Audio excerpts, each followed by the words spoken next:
साल गाड़ी या हड्डियां पिछले से गाड़ी ਉਹਨੇ ਨਾਲ ਜੀ 6 ਹੋਈਆਂ ਪਲੱਸ ये सीटा अंदरों खराब हो गई खराब हो गई ये हम दोबारा रिपेयर हो सी स्टैंडर्ड साइज थे वैसे ये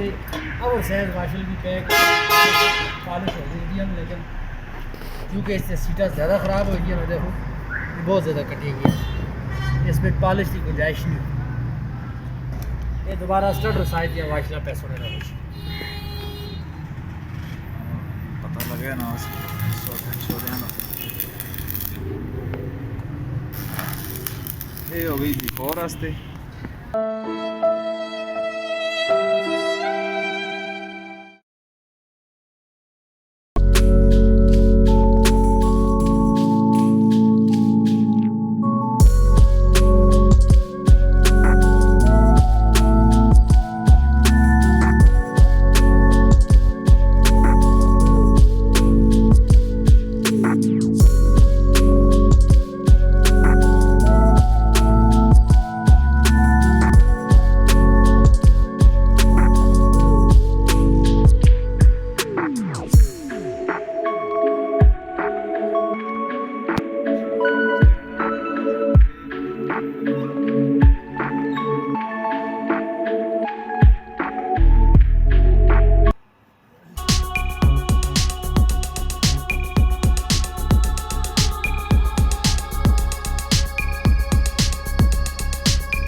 चाहिए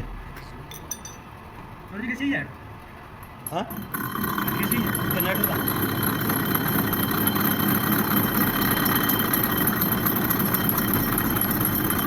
गाइडा को तो काम नहीं करते ना हाँ काम ये तो